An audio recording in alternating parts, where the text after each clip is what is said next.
को हर पल जीवन में शामिल करो तो एक ये जीवन भी इस तरह जिया जा सकता है कि वाकई ही मनुष्य हैं तो सिर्फ वो एक शरीर के आकार से मनुष्य ना हो, एक मानवीय गुणों से एक मनुष्यता ये झलके, एक ये ह्यूमैनिटी का भाव कि ये ह्यूमन वैल्यूज़ हर समय हों।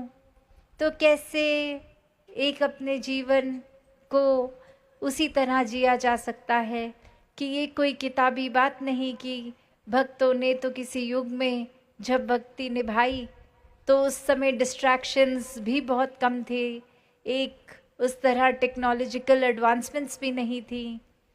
और आज की बात करें तो एक टेक्नोलॉजी ने भी कितना एक विस्तार पकड़ लिया है।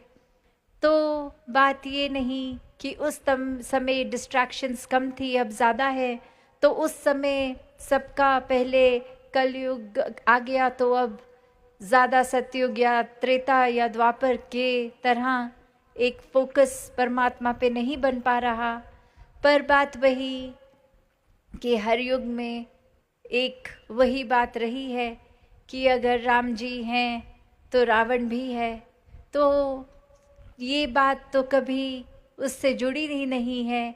ये परमात्मा को वाकई ही जिसने भी प्रायोरिटी दी है, जीवन में प्राथमिकता दी है, वो फिर एक डिस्ट्रैक्शंस में भी या एकांत में भी परमात्मा को ही मन में रखकर सबसे पहले इसी के साथ जुड़कर हर कार्य को निभाता है।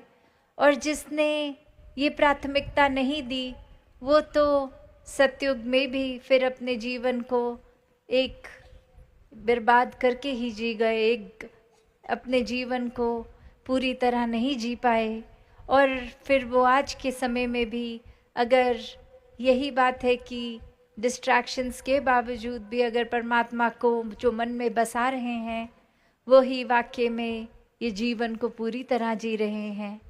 तो ऐसे ही संसार का जो एक सुंदरता की बात आती है वो एक साफ सफाई, एक पोल्यूशन रहित हवा, एक पेड़ पौधे इत्यादि स्वच्छता, ये सब तो करना ही है हमें, क्योंकि एक इंसान का जन्म मिला है तो इस धरती को सुंदर से सुंदर बनाते रहने का प्रयत्न हर समय रहना चाहिए।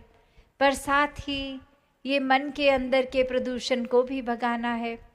जब ये बात पता चल जाती है कि वाकई ही परमात्मा ही सब में है